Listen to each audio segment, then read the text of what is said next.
मैं डॉक्टर कनिका सूद शर्मा हूँ। मैं निदेशक हूँ रेडिएशन ऑन्कोलॉजी विभाग की Dharamshila Narayana super speciality hospital में। ऑन्कोलॉजी के साथ संपर्क लगभग 2003 से बना है। तब से लेकर अब तक अभी भी वही दुख होता है कि अवेयरनेस नहीं है। जी जी 20 सालों में टेक्निक्स बहुत अच्छी आ गई, नई नई दवाइयाँ हर दूसरे तीसरे महीने नई रिसर्च हम पढ़ते हैं, नई दवाइयाँ आ रही हैं।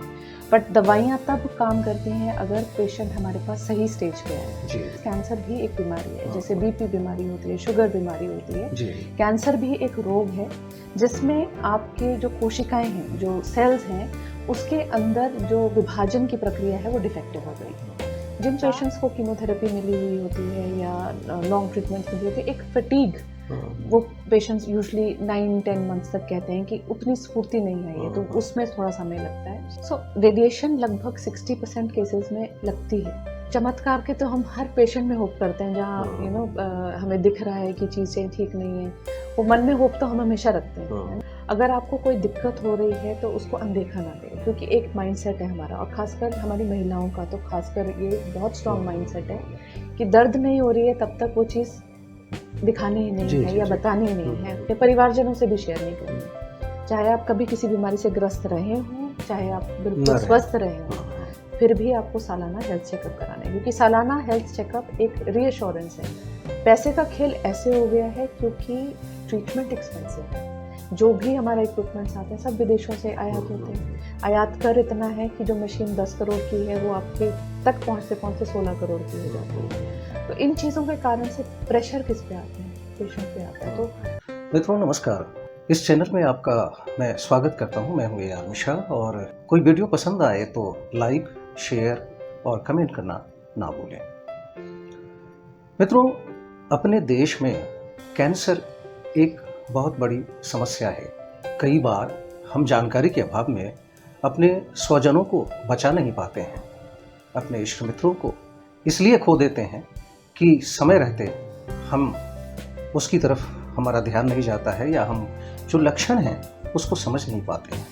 एक अनुमान के हिसाब से 2025 में भारत में कैंसर की मरीजों में लगभग 16-17% की वृद्धि होने वाली है। आप अंदाज़ा लगा सकते हैं। वैसे ही हमारे देश में कैंसर के मरीज बहुत ज़्यादा हैं, और अगर यह संख्या बढ़ी तो फिर क्या होगा। ऐसे में ज़रूरत है कि हम सजग रहें, लोगों को सजग रखें और लक्षणों पर ध्यान दें। ज़रा भी कुछ गंभीर दिखे तो विशेषज्ञ से संपर्क जरूर करें। आज इसी संदर्भ में हम बात करेंगे डॉक्टर कनिका सूद शर्मा जी से, जो कैंसर की विशेषज्ञ हैं।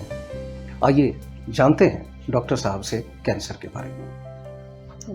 नमस्कार। मैं चाहूँगा सबसे पहले आप थोड़ा सा अपने बारे में और दर्शकों को बता सकें। मैं डॉक्टर कनिका सूद शर्मा हूँ। मैं निदेशक हूँ रेडिएशन ऑन्कोलॉजी विभाग की Dharamshila Narayana super speciality hospital में। यहाँ पे मैं पिछले 12 वर्ष से कार्यरत हूँ, पर ऑन्कोलॉजी के साथ संपर्क लगभग 2003 से बना है, क्योंकि पोस्ट ग्रेजुएशन में ये सब्जेक्ट मैंने चुना, क्योंकि इस सब्जेक्ट में उसी समय समझ आ रहा था कि फ्यूचर में कैंसर केसेस बढ़ने वाले हैं। जब हम पोस्ट ग्रेजुएशन में सब्जेक्ट चूज़ करते हैं तो एक अनुमान लगाते हैं कि कौन सा सब्जेक्ट है जो आपको प्रिय है, या कौन सा सब्जेक्ट है जिसमें आगे आपको कार्य करने में ज़्यादा से ज़्यादा उपलब्धियां भी रहेंगी और आपका एक्सपीरियंस ज़्यादा काउंट हो सकता है। तो ये समझ आ रहा था उसी समय कि कैंसर एक एपिडेमिक का रूप लेने वाले है आने वाले भविष्य में। तो ऑन्कोलॉजी मैंने उस टाइम ये सब्जेक्ट इसीलिए चुना क्योंकि कुछ परिवारजनों में ये समस्या देखी और दिख रहा था कि आगे फ्यूचर में कैंसर केसेस बढ़ेंगे। तो तब से संपर्क है, कैंसर ट्रीट कर रहे हैं। पर एक चीज़ जो कहना चाहूँगी कि तब से लेकर अब तक अभी भी वही दुख होता है कि अवेयरनेस नहीं है। जी 20 सालों में टेक्निक्स बहुत अच्छी आ गई, नई नई दवाइयाँ हर दूसरे तीसरे महीने नई रिसर्च हम पढ़ते हैं, नई दवाइयाँ आ रही हैं। बट दवाइयाँ तब काम करती हैं अगर पेशेंट हमारे पास सही स्टेज पे आए। तो वो सिनेरियो पिछले 2 डिकेड्स में बहुत ज़्यादा चेंज नहीं हुआ है, क्योंकि इंडिया अभी भी बहुत डाइवर्स है। एक पॉपुलेशन ऐसी है जो इतनी ज़्यादा एजुकेटेड है कि जैसे उनको कुछ पता चलता है तो वो अंडर द अर्थ जो भी अवेलेबल है वो एक्सेस कर लेती जी। है। और एक दूसरे स्पेक्ट्रम पे वो पेशेंट्स हैं जिनको यही नहीं पता चलता है कि उनके शरीर में बीमारी है, एक्सेस नहीं है, उनके पास रिसोर्सेज भी नहीं है। जी तो सिनेरियो अभी भी ये है कि हमें अवेयरनेस पे बहुत काम करना है। कहने का अर्थ ये है कि हमको खुद तो अवेयर रहना ही रहना है, साथ ही अपने आसपास के लोगों को भी हम जितना कर सकें उतना ज़्यादा अच्छा है, क्योंकि उनके जीवन में भी खुशियाँ रहेंगी, स्वस्थ रहेंगे तो खुशी रहेगी। सामान्य सी भाषा में अगर पूछा जाए तो कैंसर नॉर्मली होता क्यों है? कैंसर एक बीमारी है। पहली चीज़ मैं एक कहना चाहूँगी कि लोग कैंसर को एक स्टिग्मा बना देते हैं कि कैंसर मतलब डेथ सेंटेंस, या कैंसर मतलब अब कुछ नहीं है आगे फ्यूचर में। तो पहली चीज़, कैंसर भी एक बीमारी है, जैसे बीपी बीमारी होती है, शुगर बीमारी होती है। जी। कैंसर भी एक रोग है जिसमें आपके जो कोशिकाएं हैं, जो सेल्स हैं, उसके अंदर जो विभाजन की प्रक्रिया है वो डिफेक्टिव हो गई है। नॉर्मली एक सेल जो है 2 में विभाजित होता है। अगर उसमें कुछ डिफेक्ट होता है तो आपके अपने शरीर में कुछ ऐसे सेंसर्स होते हैं जो उस डिफेक्टिव सेल को मार देते हैं। जी। उसको हम कहते हैं एपोप्टोसिस। तो जो सेल का डीएनए है उसके अंदर सारी प्रोग्रामिंग होती है। जी। पर जब इस डीएनए में कुछ डिफेक्ट आ जाता है तो फिर सेल्स एबनॉर्मली ग्रो करते हैं, वो अनलिमिटेड ग्रो करते हैं, और जहाँ वो ग्रो करते हैं वहाँ गुच्छे बनाते हैं और शरीर में इधर उधर भी फैलना शुरू हो जाते हैं। तो ये एक बहुत ही बेसिक अंडरस्टैंडिंग है कि कैंसर क्या है, क्यों है। अब ये डीएनए में डिफेक्ट क्यों आया, वो बहुत सारे कारण हैं। अगर हम कारण डिस्कस करें तो कम से कम 4 मेजर फैक्टर्स हैं जिनको हम समझते हैं कि इम्पॉर्टेंट हैं। फर्स्टली है हमारा जो consumption of tobacco and alcohol. 33 से 35% कैंसर तंबाकू सेवन के कारण से होते हैं। और तंबाकू सेवन में ना केवल बीड़ी cigarette, even the chewed tobacco is which is very very important in our country, क्योंकि हमारे देश में चलन ज़्यादा है च्यूड टोबैको का। तो एक जो है रिसर्च टाटा मेमोरियल से आई थी 5 साल पहले, उसमें उन्होंने ये बताया है कि हमारे देश में ओरल कैविटी, मुख के कैंसर, जिह्वा या हमारे जो तालू है या हमारे जो मसूड़े हैं, इसके जो कैंसर्स हैं लगभग 117% बढ़ गए हैं। तो इतना ज़्यादा चलन हो चुका है इन प्रोडक्ट्स का कि कम्युनिटी में सबसे बड़ा एलिमेंट हमारा टोबैको है। जी। और एक और बड़ी कष्टकारी जो फिगर है वो ये है कि लगभग 2500 लोग रोज़ तंबाकू के कारण से अपनी जान गंवाते हैं। वो कैंसर भी हो सकता है, वो हार्ट प्रॉब्लम्स भी हो सकती हैं, स्ट्रोक भी हो सकता है, लंग प्रॉब्लम्स भी हो सकती हैं। So biggest segment is tobacco. Tobacco ना केवल कैंसर कारक है, वो एक इनिशिएटर भी है, वो कैंसर को और ज़्यादा प्रोग्रेस भी कराता है और एक रिस्क बनाए रखता है। जो एक टोबैको च्यूअर है, अगर उसको कैंसर होता है, ठीक होने के बाद भी लगभग 20-25% ये रिस्क रहता है कि आने वाले भविष्य में उसे किसी और अंग का कैंसर हो सकता है, क्योंकि कैंसर तो पूरे शरीर में तंबाकू से अंदर जाने से रचने के कारण से हुआ है। दूसरा फैक्टर जो मैंने अल्कोहल कहा, अल्कोहल के बारे में पहले बहुत ज़्यादा इन्फॉर्मेशन कैंसर के प्रति नहीं थी, बट हाल ही में रिसर्चेज आई हैं कि अगर आप दिन में 10 ग्राम भी अल्कोहल रोज़ पी रहे हैं तो कुछ कैंसर्स की दर 14% बढ़ रही है आपके शरीर में, रिस्क ज़्यादा बढ़ रहा है। तो ये एक बड़ा फैक्टर है। दूसरा फैक्टर आया है आपका लाइफस्टाइल। लाइफस्टाइल में अगर आप एक सेडेंटरी लाइफस्टाइल जी रहे हैं, आप सारे दिन केवल एक ही स्थान पर स्थापित हैं, बिल्कुल नहीं चलते हैं, एक्सरसाइज नहीं करते हैं, पेट का मोटापा हो रहा है आपको, वो एक कैंसर का बहुत बड़ा कारण पाया गया है। जो पेट में चर्बी जमा होती है, जो पेट का मोटापा है, उसके कारण से आपके बॉडी के मेटाबॉलिज्म में बहुत चेंजेस आते हैं। उससे नोन है कि breast cancer, prostate cancer, colon cancer ये ज़्यादा हो सकते हैं। और एंडोमेट्रियल कैंसर एक महिलाओं का कैंसर होता है यूट्रस का, वो भी पेट के मोटापे से अधिक होता है, क्योंकि हार्मोन्स की जो अंदर सप्लाई एक तरह से वो बढ़ रही है। पेरिफेरल फैट में जो हार्मोन बन रहा है, अनोपोज्ड हार्मोन, इन कैंसर्स को प्रोत्साहन दे रहा है। पेट के मोटापे के अलावा जो डाइट में फाइबर की कमी होती जा रही है, अब आप देखें कि जो हमारा ट्रेडिशनल भोजन था, खान पान था, वो खत्म हो गया, उसके अंदर फाइबर बहुत होता था। तीसरा बड़ा कारण है हमारे चेंजिंग फूड हैबिट्स। हम लोग फल सब्जियां कम खाने लगे हैं, या हम जो हमारा जो अनाज भी है प्रोसेस्ड ज़्यादा लेने लगे हैं। तो जहाँ आप प्रोसेस्ड की तरफ ज़्यादा जा रहे हैं, पैकेज की तरफ ज़्यादा जा रहे हैं, तो कैंसर की दर बढ़ रही है। तो ना केवल फाइबर की कमी या आपके जो रक्षक कंपोनेंट्स हैं, जो एंटीऑक्सीडेंट्स हैं, उसकी कमी के कारण से इन सब प्रोसेस्ड पैकेज्ड फूड्स में प्रिजर्वेटिव्स भी होते हैं। जितने भी आप पैकेज्ड फूड्स खाते हो उनकी शेल्फ लाइफ को बढ़ाने के लिए उनमें केमिकल्स डाले जाते हैं, प्रिजर्वेटिव्स डाले जाते हैं। तो बहुत रिसर्चर्स में ये आया है कि बहुत फूड एलिमेंट्स में कैंसर कारक प्रिजर्वेटिव्स पाए गए हैं। आपने न्यूज़ में भी सुना होगा, लास्ट ईयर में काफ़ी नाम भी आया कुछ मसालों का। इस सब मैं बताना चाहूँगी कि इसका भी एक रोल है। और उसके अलावा आपके इन्वायरमेंट, आप जिस इन्वायरमेंट में रह रहे हो, आप अगर एक प्रदूषित इन्वायरमेंट में रह रहे हो तो प्रदूषण का भी 3 स्टडीज़ आई हैं। ताइवान की स्टडी आई है, ICMR की स्टडी आई है कि प्रदूषण से भी फेफड़े के कैंसर के अलावा मुख के cancers, oral cavity cancers, laryngeal cancers अधिक हो रहे हैं। फिर कुछ होता है आपका प्रोफेशनल हैज़ार्ड्स।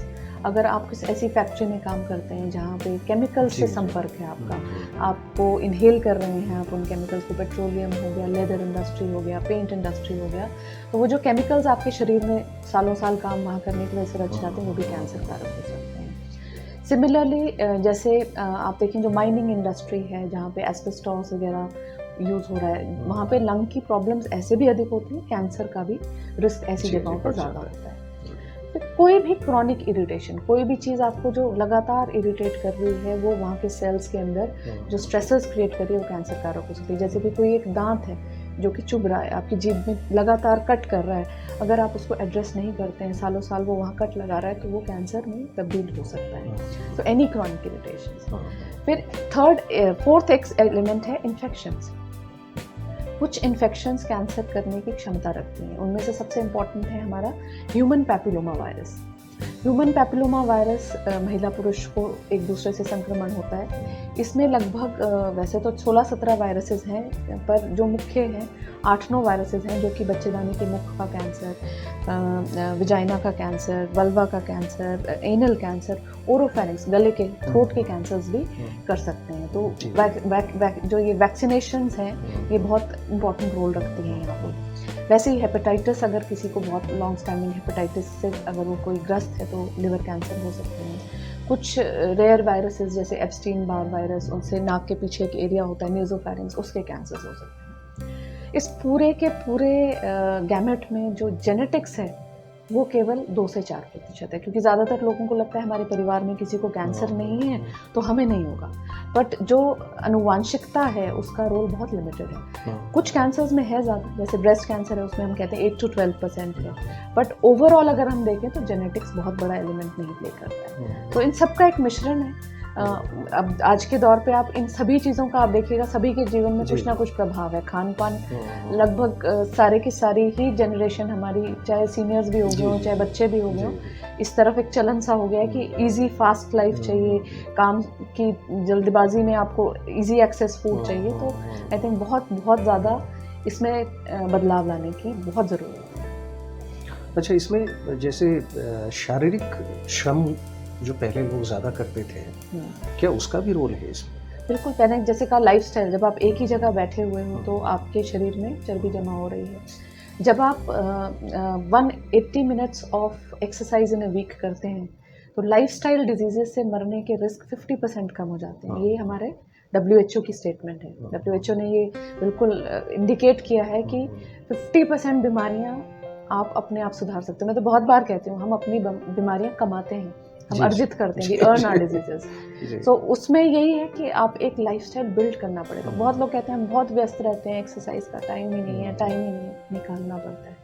अगर आप अपने शरीर के लिए टाइम नहीं निकालोगे तो फिर आप अपने साथ बहुत बड़ा अन्याय कर रहे हो, क्योंकि आगे जाके आपकी एफिशिएंसी, आपकी प्रोडक्टिविटी बहुत हैम्पर होने वाली है। अगर आप अपने लिए आधा घंटा एक्सरसाइज के लिए निकालते हो, आप उसका हेल्थ बेनिफिट खुद रियलाइज़ करोगे कि आपके शरीर की स्फूर्ति का लेवल अलग होगा, आपकी बॉडी में बीमारियों से लड़ने की जो इम्यूनिटी होती है वो अलग होगी। तो अपने लिए आधा पौना घंटा ज़रूर निकाल सकते हैं। आई थिंक सबसे बड़ी समस्या है कि इसको कम कर दीजिए। ये सबके साथ है, हम लोग भी ग्रस्त हो जाते हैं। कई बार कुछ इंपॉर्टेंट रिपोर्ट के लिए फ़ोन खोलते हैं और भटक के कहीं और पहुंच जाते हैं। तो वो एक self control I think build करने की ज़रूरत है। और मुझे तो लगता है कि गवर्नमेंट लेवल पे जैसे उन्होंने बच्चों के लिए कुछ सोशल मीडिया की रिस्ट्रिक्शन लगाई हैं, कुछ कहीं पे करना पड़ेगा, because it has become an addiction to most people. तो समय निकल सकता है, समय का अभाव है नहीं, पर हमारा समय हमने इधर उधर बहुत जिसको कहते हैं अनइम्पॉर्टेंट टास्क्स के लिए लगा दी। मैनेज हमने नहीं किया, हमने उसको छोड़ दिया है बिल्कुल। अच्छा मैडम, ये कैंसर क्या ब्लड ट्रांसफ्यूजन जो होता है उससे भी हो सकता है? ब्लड ट्रांसफ्यूजन से वायरसेस का ट्रांसमिशन हो सकता है, बट आजकल के डेट में जो ब्लड बैंक्स है वो सारी स्क्रीनिंग करते हैं।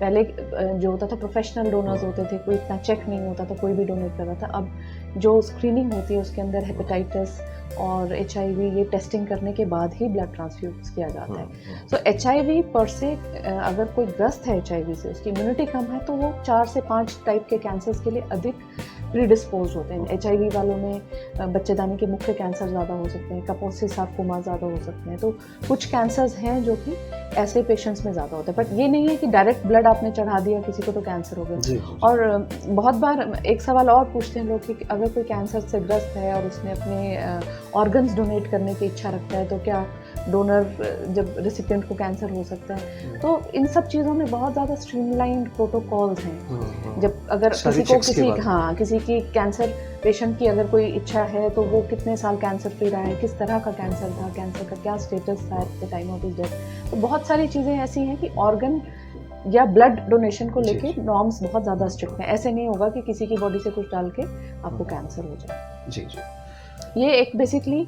कंटेजियस बीमारी नहीं है। ये इम्पॉर्टेंट चीज़ है कि ये संक्रमण नहीं है। संक्रमण वायरस से होगा तो कैंसर हो सकता है, पर ये एक दूसरे के ना खान पान साथ करने से या कपड़े शेयर करने से या हाथ मिलाने से नहीं हो सकता। मतलब कैंसर का कोई पेशेंट है तो उसे घबराने की ज़रूरत नहीं है, उसे दूर रहने की ज़रूरत नहीं है, बल्कि उसको जो सपोर्ट चाहिए, आई थिंक उसको आइसोलेट करना उसके लिए बहुत बहुत बहुत ज़्यादा टॉर्चर है। जो कैंसर पेशेंट है वो शारीरिक तकलीफ से तो जूझ रहा है, जो उसकी मानसिक जो जूझ रहा है उसके लिए उसको सोशल सपोर्ट चाहिए। तो उसको आपको उतना ही सोशली एक्सेप्टेंस देनी है, ट्रीटमेंट में भी और ट्रीटमेंट के बाद भी।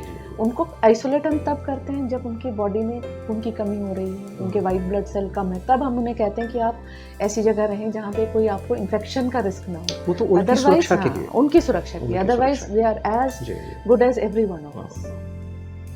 अच्छा, अपने देश में जितने सारे कैंसर्स हैं तो उसमें सबसे ज़्यादा मॉर्टेलिटी रेट है, वो सबसे ज़्यादा किसकी, मृत्यु दर किसकी सबसे ज़्यादा है? तो इसका मैं आंसर ना 2 तरीके से दूंगी। पहले तो क्या कॉमनेस्ट है। देखो, कॉमनेस्ट हमारे देश में जो है महिलाओं में स्तन कैंसर, सेकंड नंबर पे हमारा बच्चेदानी के मुख का कैंसर, सर्वाइकल कैंसर। पुरुषों में majorly head and neck cancer, गले के कैंसर और लंग कैंसर। कुछ कैंसर्स ऐसे होते हैं जिनको हम समय से पकड़ लेते हैं, तो उनको हम अर्ली डिटेक्ट करते हैं तो क्योर रेट्स हाई हैं। जैसे ब्रेस्ट कैंसर है, उसमें अगर कोई महिला मैमोग्राफी करा रही है, स्टेज 1 में पकड़ लिया, 80-90% क्योर रेट्स होती है। जी जी। सिमिलरली बच्चेदानी के मुख का कैंसर अगर हमने स्टेज 1 में पकड़ लिया, 80-90% क्योर रेट्स हैं। तो स्टेज का बहुत ज़्यादा इफेक्ट आता है कि कैंसर क्योर होगा कि नहीं होगा, rather than just the histology. But कुछ कैंसर्स ऐसे हैं वो डिस्पाइट की साइंस ने बहुत तरक्की की है, उसके बावजूद भी उनका जो रिजल्ट जो है वो हम बहुत ज़्यादा इंप्रूव नहीं कर पाए। कुछ ब्रेन ट्यूमर्स जैसे कि ग्लायोब्लास्टोमास, वो स्टेज 4 की बजाय ग्रेड 4 कहते हैं उनको। ब्रेन के ग्रेड 4 के ट्यूमर्स में अनुमानित जीवन 15 से 18 महीने का होता है, सर्जरी, रेडिएशन, कीमो के बावजूद। वो कुछ ट्यूमर्स ऐसे हैं जहाँ अभी साइंस बहुत तरक्की नहीं कर पाई है।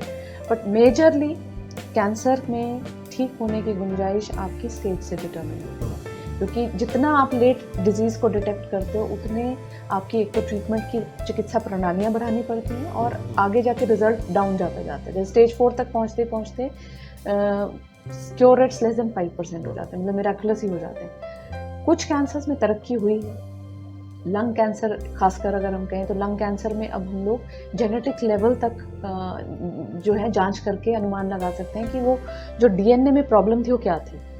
तो मैंने शुरुआत में आपको बताया कि डीएनए में डिफेक्ट है, तो वो जो म्यूटेशन है वहाँ पे नेक्स्ट जनरेशन सीक्वेंसिंग से हम इन म्यूटेशंस को पिकअप कर लेते हैं और उसके प्रति हमारे पास टारगेटेड दवाइयाँ होती हैं, तो लाइफ स्टेज 4 में भी लंग कैंसर में कई बार अधिक हो पाती है। तो वही एक मैं कहूँगी कि जो साइंस में तरक्की हो रही है वो ये हो रही है कि हमें जहाँ सेलुलर लेवल पे इंफॉर्मेशन बढ़ती जा रही है तो हमारी दवाइयों का आर्मामेंटेरियम बढ़ रहा है। एक कैंसर पेशेंट को जब हमने डिटेक्ट कर लिया, पॉइंट आउट कर लिया कि इनको कैंसर है, उसके बाद रिकवर होने तक अमूमन कितना टाइम लगता है? अगेन कैंसर स्टेज डिपेंडेंट है ना। अगर आपने स्टेज 1 के कैंसर को पकड़ा, ब्रेस्ट कैंसर की बात करते हैं, ब्रेस्ट कैंसर का स्टेज 1 में सर्जरी आज हुई, परसों छुट्टी हो जाएगी। उसके बाद आपके स्टिचेस हील होने में, प्राइमरी हीलिंग, सेकेंडरी हीलिंग होते होते 1-1.5 महीने में तो आप बिल्कुल ठीक हो जाएंगे। Rather I have seen patients जिन्होंने 10 से 15 दिन बाद भी ऑफिस ज्वाइन किया, क्योंकि उसके बाद आपको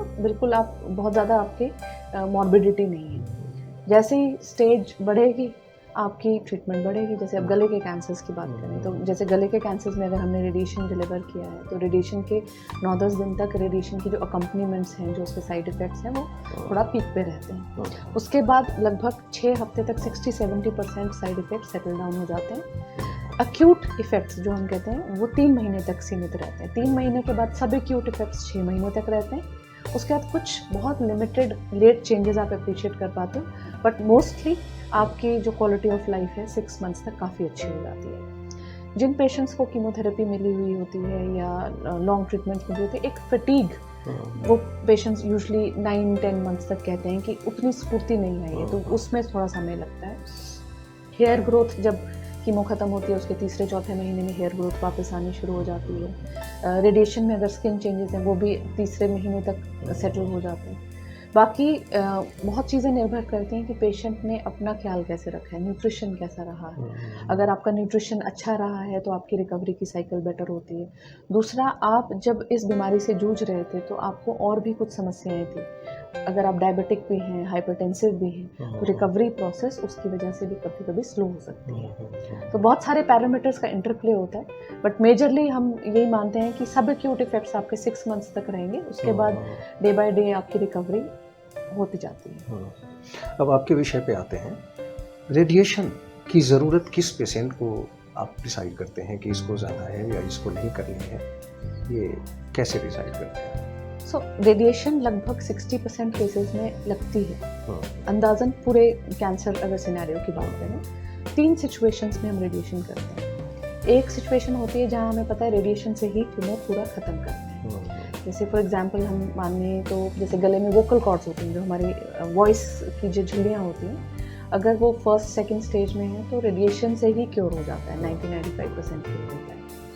वो है रेडिकल ट्रीटमेंट, जहाँ पे केवल रेडिएशन ही पूरी बीमारी को जड़ से ख़त्म कर रही है। बच्चेदानी के मुख के कैंसर्स के लिए कर सकते हैं, गले के कैंसर्स के लिए कर सकते हैं।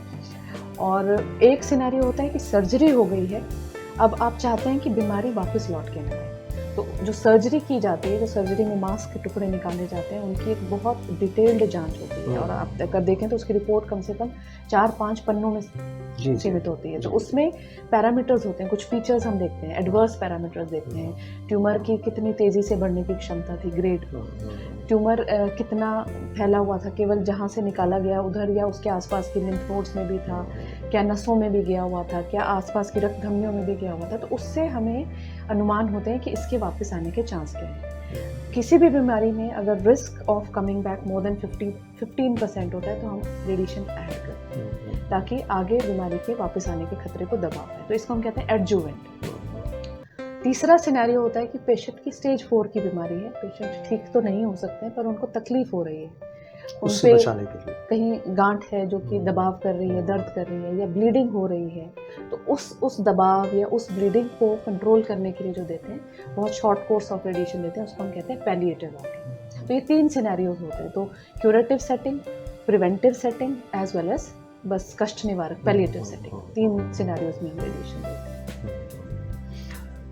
कीमोथेरेपी, रेडिएशन, सर्जरी, इनमें सबसे ज़्यादा रोल, इम्पोर्टेंट रोल आप किसका मानते हैं? हालांकि है तो सब इम्पोर्टेंट है। आज के टाइम में हम कहेंगे इट इज़ मल्टी मोडालिटी। हमारा जो करंट इरा है, it is a multi modality है। इसलिए हम कभी ये कहते हैं कि कभी कैंसर ट्रीटमेंट कराओ तो ऐसी जगह कराओ जहाँ एक छत के नीचे सब कुछ सारी चीज़ें। मैं अभी जिस मीटिंग से लौट के आई हूँ उसको हम कहते हैं मल्टी मोडालिटी ट्रीटमेंट, जहाँ पे पेशेंट का पूरा ब्यौरा डिस्कस होता है। हम 25 लोग इकट्ठे बैठ के पेशेंट के सारे पैरामीटर एनालाइज करते हैं और एक ट्रीटमेंट प्लान डिवाइस करते हैं। कुछ केसेस में रेडिएशन सर्जरी से पहले भी देते हैं ट्यूमर को सिकोड़ने के लिए, ताकि सर्जरी अच्छी हो पाए। तो हर एक मोडालिटी का बहुत रोल है, अलग अलग सिनेरियोज में। तो ऐसा नहीं है, कुछ ट्यूमर ऐसे जिसमें सर्जरी एसेंशियल है, जैसे ब्रेस्ट कैंसर है, सर्जरी स्टेज 1, स्टेज 2, स्टेज 3 भी है अगर है तो सर्जरी आपको पता है it is part of treatment. या ओरल कैविटी ट्यूमर्स हैं उनमें ठीक होने की गुंजाइश सर्जरी से बेहतर है अगर बजाय कि डायरेक्ट आप रेडिएशन करें। तो हर एक ट्यूमर के स्टेज उसके पैरामीटर्स के हिसाब से ये मल्टी मोडालिटीज इंटरप्ले करते हैं। मल्टी फैक्टर डिपेंड करता है कि अब तो इतने इन 3 मोडालिटीज के अलावा हम कहते हैं 5 मोडालिटीज हो गई। अगर देखा जाए तो कीमो, सर्जरी, रेडिएशन हम बोलते हैं। कीमो में हम आगे इम्यूनोथेरेपी के लोग भी आ गए हैं जहाँ पे इम्यूनोथेरेपी एक बहुत बड़ा 4th पिलर बन के खड़ा हुआ है हमारे पास। फिर ये तो 4 हमारे ट्रीटमेंट डिलीवरी टेक्निक्स हैं, बट हमारे अलाइड लोग भी हैं। आपके साइकोलॉजिस्ट का भी रोल है, आपके न्यूट्रिशनिस्ट का भी रोल है। तो it is always a team. Oncology में it is always a team. इतने दिनों के अनुभव में कोई केस स्टडी आपके माइंड में हो जो आपने एक मतलब बिल्कुल एडवर्स सिचुएशन में किसी पेशेंट को आपने ट्रीट किया हो और लगा हो कि उसकी जान बच गई और वो एक चमत्कार है? आई थिंक चमत्कार के तो हम हर पेशेंट में होप करते हैं जहाँ हमें दिख रहा है कि चीज़ें ठीक नहीं है। वो मन में होप तो हम हमेशा रखते हैं, है ना। ऑब्वियसली फैमिली को हम पूरा अनुमान बताते हैं कि स्टेज टू स्टेज इनमें कितना आउटकम है।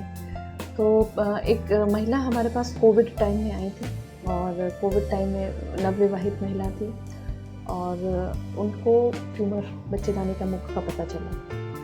तो जब पता चला तो लगभग एक फुटबॉल के साइज़ का ट्यूमर मैं कह सकती हूँ अंदर बच्चेदानी के पास पड़ा हुआ था। तो पहली चीज़ तो आज के टाइम में हम जहाँ यंग कपल होते हैं तो पहले फर्टिलिटी के लिए उनको गाइड किया गया कि क्योंकि आप नवविवाहित हैं, आगे जाके आप गर्भधारण तो नहीं कर पाएंगे इस ट्यूमर की वजह से, बट आप अपने ओवा को कहीं प्रिजर्व कर सकते हैं। आगे जाके फ्यूचर में अगर हो तो उससे प्रजनन हो सकता है ART के साथ द्वारा। तो परिवार ने पहले सोचा कि ठीक है करते हैं, फिर उन्होंने लगा कि इसके जीवन सर्वोपरि है, बच्चे तो अडॉप्ट भी किए जा सकते हैं। तो उन्होंने कहा हमें ये नहीं कराना। अनफॉर्चुनेटली उसको कोविड हो गया, 2020 की बात कर रही हूँ, और वो हमारे पास लगभग 1 महीने तक आ नहीं पाई। तो आप मानिए कि उस टाइम कुछ कोविड को लेके नॉर्म्स भी नहीं बिल्ड हुए थे। तब तक ये था जब तक कोविड नेगेटिव नहीं होंगे तब तक ट्रीटमेंट नहीं होगा। बाद में तो काफ़ी क्लैरिटी आई कि आपको उन वैल्यूज़ को नहीं फॉलो करना है, एक कम्युनिकेबल पीरियड निकल जाएगा तो आप पेशेंट को ला सकते हैं ट्रीटमेंट के लिए। तो जब तक वो हमारे पास लौट के आई तो ट्यूमर और बढ़ा हुआ था। तो मुझे मन ही मन ये था कि अब शायद हमने लड़ाई हार ली है। उसका ट्रीटमेंट हुआ, उसका पूरा ट्रीटमेंट हुआ। उसकी जो इंटरनल रेडिएशन है ब्रैकीथेरेपी वो भी बहुत कॉम्प्लिकेटेड भी क्योंकि बहुत बड़ा ट्यूमर था, यंग पेशेंट थी। एक सोशल कनेक्ट भी बन जाता है ना, बहुत कनेक्ट बन जाता है। बहुत ही जिसको कहते हैं बाय द बुक फॉलो करती थी, जो कहते थे बिल्कुल लकीर की फकीर की तरह मान के हर चीज़ करती थी। उसका जब फर्स्ट स्कैन आया तो स्कैन के अंदर लगा कि कुछ बचा हुआ है। तो फिर हमने आगे नेक्स्ट सेट ऑफ डॉक्टर्स के पास भेजा कि भी इसमें तो अभी लग रहा है बचा हुआ है, और हम एक्सपेक्ट भी कर रहे थे बचा हुआ है। हमने फैमिली को प्राइम भी किया हुआ था, पर जब उसमें बायोप्सी वगैरह हुआ तो वो ट्यूमर नहीं था, उसमें सारा गला हुआ मांस था। तो दैट वाज हमारी एक विशफुल थिंकिंग भी थी and it worked for her. She did well. 4.5 years के बाद उसको कुछ और कॉम्प्लिकेशन, किडनी रिलेटेड कॉम्प्लिकेशन आई थी, but tumour point of view से मतलब it actually defied what we had thought. हमें नहीं लग रहा था कि हमने एक तो ट्यूमर शुरू में बहुत बड़ा था और दूसरा हमने वो 1.5-2 महीने के बीच में जो लॉस कर दिया, तो हमें लग रहा था कि शायद कुछ ना हो पाए। क्योंकि इन जनरल भी एक ट्यूमर्स का पैटर्न होता है कि यंगर पेशेंट्स में ट्यूमर अग्रेसिव माने जाते हैं। So that was something which was rewarding. तो ऐसा जब होता है तो काफ़ी सेटिस्फैक्टरी लगता होगा कि कुछ आप मानेंगे नहीं, जो भी पेशेंट रिपोर्ट लेके आता है हमारे लिए तो मार्कशीट की तरह होती है। आप उसका भी इम्तिहान होता है। आप जब वो पेशेंट आपके पास एंटर होता है तो आप ऐसे देखते हो। ऑब्वियसली देखो, science has its limitation. Every day can not be a success story. आप अपना 100% ही देते हो हर पेशेंट को। अगर आपने 100 पेशेंट ट्रीट किए, आप उतनी ही बुद्धि से, उतनी ही शिद्दत से उस पेशेंट का इलाज करते हो, बट अंदर सेलुलर लेवल पर उसकी बॉडी की बायोलॉजी क्या कर रही है वो आपके हाथ में नहीं है। So definitely it is very rewarding to see people come to you after 12 years। 15 साल बाद पेशेंट आते हैं। हमने आप 2004 में आपने हमारा ट्रीटमेंट किया था, तो आई थिंक ऑन्कोलॉजी में ये एक बड़ा फील गुड फैक्टर देता है डॉक्टर्स को। इतने सारे पेशेंट्स को ट्रीट करने के बाद जाहिर है कि बहुत सारे तरह तरह के लोग आते रहते हैं, उनकी जो स्थितियाँ होती हैं वो अलग अलग होती हैं, और जब वो उनको जीवन मिल जाता है तो भी कई को जीवन नहीं मिल पाता है। तो क्या जब आप लंबे समय तक उनको ट्रीट कर रही होती हैं, उनसे एक जुड़ाव भी हो जाता है, कनेक्ट भी बनता है, तो जब कुछ ऐसा होता है तो काफ़ी डिस्टर्ब फील करती होंगी? मुझे लगता है कि हमें भी एक क्लोजर चाहिए होता है। जैसे सब फैमिली को एक क्लोजर चाहिए होता है, डॉक्टर्स को भी क्लोजर चाहिए होता है, क्योंकि देखो हम लोग जब किसी के संपर्क में बड़े लंबे समय तक रहते हैं, एक बड़ी लंबी एसोसिएशन बन जाती है, प्रभावित भी होते हैं, बिल्कुल प्रभावित होते हैं। बहुत बार ऐसा हुआ है, कुछ पेशेंट्स के साथ इतना अच्छा संपर्क हो गया कि आप उनके बच्चों के शादियों तक में गए हुए हो।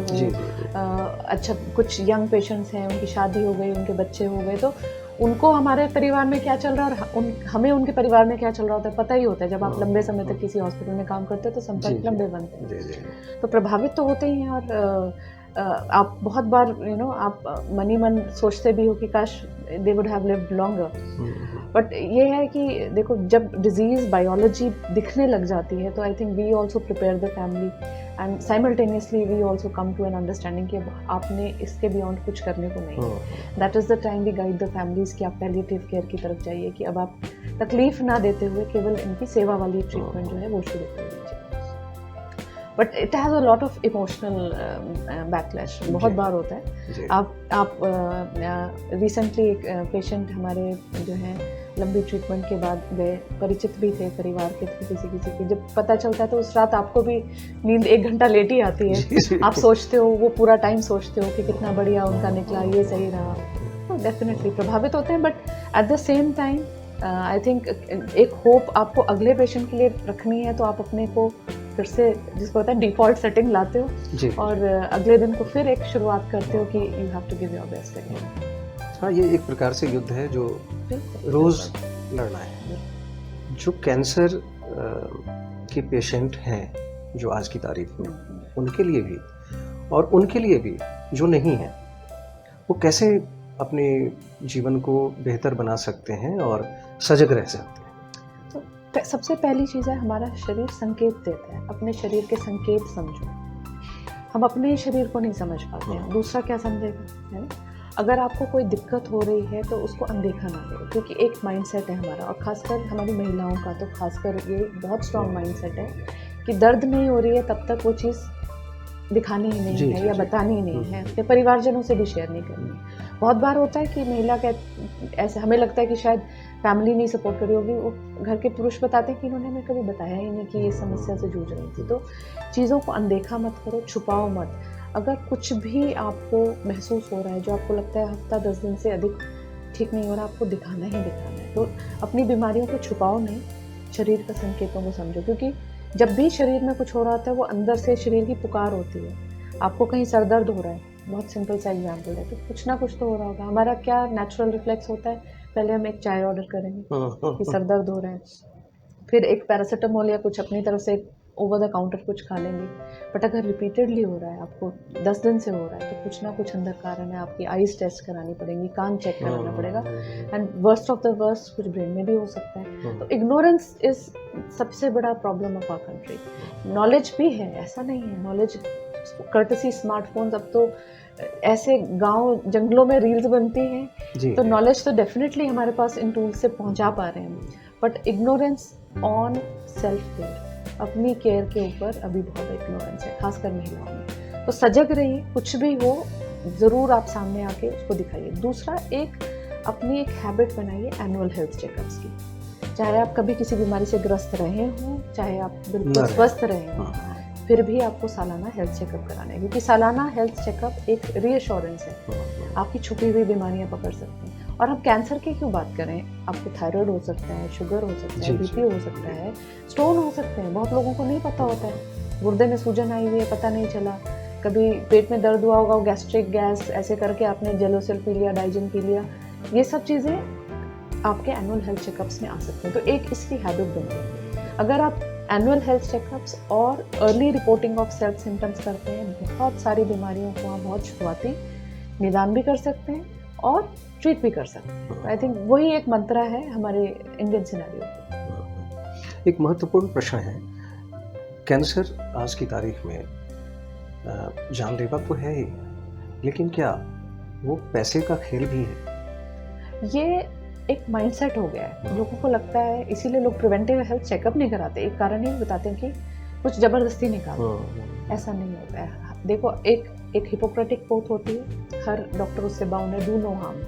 कोई जानबूझ के आपको बीमारी नहीं निकालेगा। पैसे का खेल ऐसे हो गया है क्योंकि ट्रीटमेंट एक्सपेंसिव है। ट्रीटमेंट बहुत सारी options मशीनरी बहुत हो वगैरह। गई हैं। तो आप अगर देखें तो आज के टाइम में जितना इक्विपमेंट, एटलीस्ट मैं रेडिएशन की बात करूँ, मेक इन इंडिया का कुछ भी नहीं है अभी हमारे पास। जो भी हमारा इक्विपमेंट्स आते हैं सब विदेशों से आयात होते हैं। आयात कर इतना है कि जो मशीन 10 करोड़ की है वो आपके तक पहुँचते 16 करोड़ की हो जाती है। तो इन चीज़ों के कारण से प्रेशर किस पे आता है? पेशेंट पे आता है। तो कॉस्टली तो अफेयर है, बट कोई ऐसे ज़बरदस्ती आपके ट्रीटमेंट्स नहीं कराएगा। आज के टाइम में लॉ बहुत स्ट्रॉन्ग है और मेजर, मैं नहीं कहूँगी हमारा हॉस्पिटल, सभी हॉस्पिटल्स में ट्यूमर बोर्ड बेस्ड कल्चर जहाँ होता है, मल्टी मोडालिटी जहाँ होता है, बाइसेस भी नहीं होते। जब सब डॉक्टर मिलते हैं तो गलत इलाज होने के चांसेस कम होते हैं, क्योंकि अलग माइंडसेट होते हैं, क्वेश्चनिंग होती है, एक दूसरे से सवाल पूछा जाता है, ये क्यों करना चाहते हैं। तो उससे जो चांसेस ऑफ एरर भी कम होते हैं and best line of treatment होता है। एंड बहुत कैंसर्स के प्रति मुझे लगता है कि पेशेंट्स को भी अपना थोड़ा सा एनालिसिस करना चाहिए। आजकल बहुत गाइडलाइंस अवेलेबल होती हैं। अगर आप के परिवार में कोई कैंसर से ग्रस्त है तो वेबसाइट्स पे बहुत जानकारी पेशेंट इंफॉर्मेशन लिटरेचर के रूप में प्रकाशित की हुई है। उसको पढ़िए, समझिए, उसको सवाल पूछिए। जब आप पेशेंट के साथ आप जा रहे हैं तो आपकी भी एक प्रिपरेशन होनी चाहिए। आप कंसल्टेशन के लिए जब जाएं तो थोड़ी समझ लेके जाएं, कुछ कंसर्न्ड सवाल जो आपको लगता है कि पर्टिनेंट है लेके जाएं, जबरदस्ती के बिना लेके जाएं कि बस कि हाँ मुझे टाइम कुछ तो पूछना है, जो आपको लगता है। और फिर जब आपकी फर्स्ट कंसल्टेशन होती है उसके बाद एक फॉलोअप सवाल की भी अपनी रखिए, क्योंकि जितना आप इन्फॉर्म्ड वे में ट्रीटमेंट कराएंगे चांसेस हैं कि आपकी ट्रीटमेंट आप सही दिशा में करेंगे। सेकेंड ओपिनियन हमेशा एक राय आप ले सकते हैं, आपका एक राइट होता है, कोई भी आपको सेकेंड ओपिनियन के लिए मना नहीं करेगा। तो आई थिंक अगर आप सिस्टम सही फॉलो करते हो, ये चांसेस कि अननेसेसरी ओवर ट्रीटमेंट होगा आज के दौर में अच्छे सेंटर्स में तो बिल्कुल नहीं होगा। तो मित्रों, ये आप सुन रहे थे डॉक्टर कनिका सूद शर्मा जी से कैंसर के बारे में, और विभिन्न पहलुओं पर इन्होंने खुल के बातचीत की है, समझाया है लोगों को कैसे बचना चाहिए, कैसे सजग रहना चाहिए और कैसे हम अपने शरीर की देखभाल करके अपने जीवन को लंबा बना सकते हैं। अगर आपके इर्द गिर्द भी कोई कैंसर के मरीज़ हैं या किसी को इस तरह के लक्षण दिख रहे हैं तो उन्हें प्रेरणा दीजिए, उन्हें सजग कीजिए कि वो जल्दी से जल्दी किसी विशेषज्ञ के पास जा कर के सलाह लें और अपने जीवन को बचाएं। आज के लिए बस इतना ही। फिर किसी दिन किसी और शख्सियत के साथ हम बैठकर बातचीत करेंगे। आज के लिए बस इतना ही। नमस्कार।